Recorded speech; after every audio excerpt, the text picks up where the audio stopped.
It's the zucchini time, and I really made enough zucchini bread now. So I figured, let's try something else, and I found something on the internet I'd like to try out. And I happen to have a little bit of zucchini left from dinner, so let's make something new.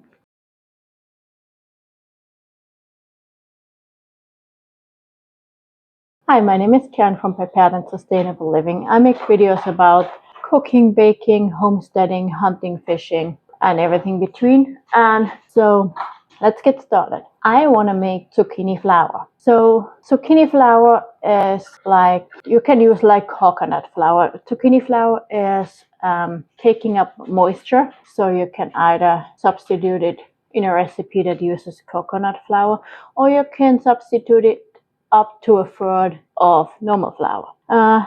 I saw different ways they are made on the internet. Some leave the skin on, some don't. If you leave the skin on, it gets a little bit, the flour gets a little bit green, and it's gonna discolor for a little bit your flour. So you can peel it or not. I'll try it the way it is for now. Maybe I do add some whiff in, but the skin has a whole lot of antioxidants and vitamins and minerals in it, so I do want to keep the skin. It's already washed because I made dinner with it, otherwise you would wash it. And what I'm going to do now is putting it in a food processor and make really thin slices out of it. And since the food processor is pretty loud, I'm gonna get you back when it's sliced. I'm gonna cut it in half just because a full slice it doesn't fit in my food processor. And since we make flour out of it at the end, it doesn't really matter if it is whole slices or half slices. So that's what I'm gonna do now. And then I bring you back and show you how we do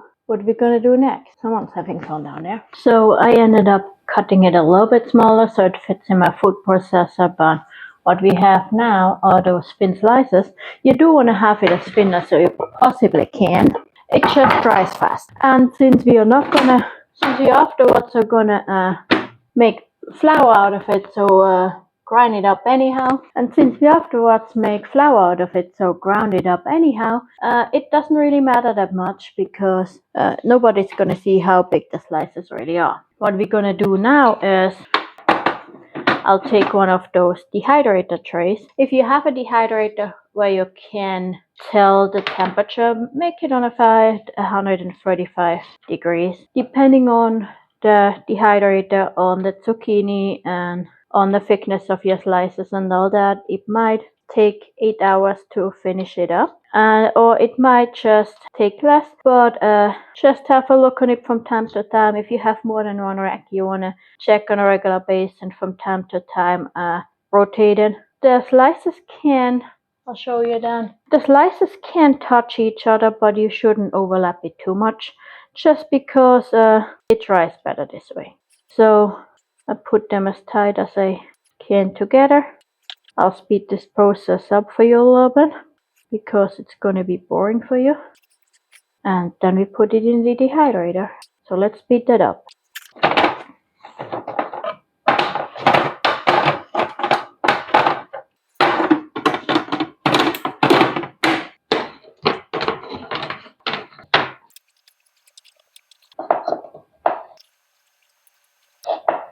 They're also not all the same size, as you can see. It really doesn't matter. It doesn't need to be pretty because we're going to grind it up anyhow.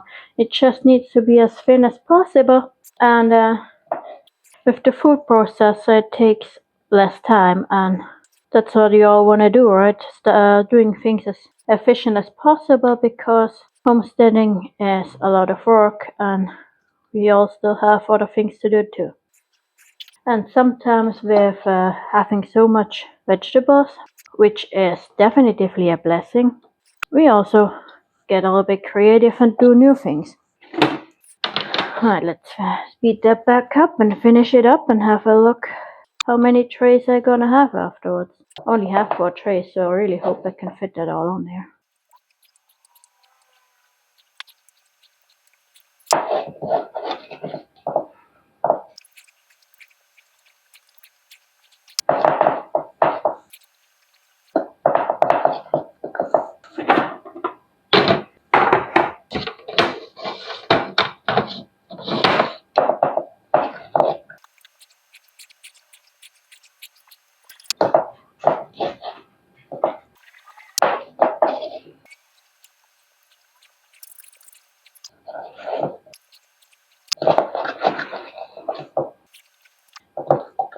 All right, I have a few left right here for a second batch, but that's okay. I put the lid on now. That thing is an old cheap dehydrator I got from a thrift store a few years back. So just saying that just tell you it doesn't really matter how fancy your dehydrator is. Back in the days, people didn't felt dehydrated and it worked perfectly fine. I do like to have a nice big one day, and if I ever will, I definitely make a review on here in case somebody is in the market for one too. But for now, while money is tight, that one is perfectly fine. So what we're gonna do now is start it and wait till it's drier. I'm gonna switch the racks from time to time because the heating is at the bottom, so the lowest ones get the most heat. So I need to flip them around a little bit from time to time so all get equally dried. And once it's dry, I'll bring you back and we make flour. Alright, I'm now having the zucchini here. I condensed it a little bit earlier because it took me a little bit longer. My dehydrator just takes longer. But now it is dry, I put it in a blender. Remember, you can take the skin off if you want, you don't have to. I'm probably gonna mix a little bit of batches with and without because of the nutrients that are in the skin, but at the same time I don't want to have it too much green flour neither. And I am aware it's a super tiny batch right now because I just had a piece left over, so I definitely need to do more before I even be able to make flour out of it. But that's what I just had at that point, so I figured I'll make a batch, show you guys, and then I'll make some more. It's gonna take probably even a couple weeks because you say 8 hours. My zucchini takes much longer, but that's okay. I dry it really low so it doesn't burn, and the dehydrator is pretty old and I can never really measure how high the heat is. So what you do, I did not have to do that because I only had a little bit of piece left that hardly had seeds in it, but you do want to take the seeds out before you dehydrate it. Luckily, that small piece I had left did not have a really lot of seeds in, so saved me a little bit of time there, but you do take the seeds. And then actually all we have left now is putting it in a blender. I'll blend it out and I'll be right back. Alright, since my blender only makes it that fine, I can of course keep it like that for now and then make it lower again. You have the option to either put it in a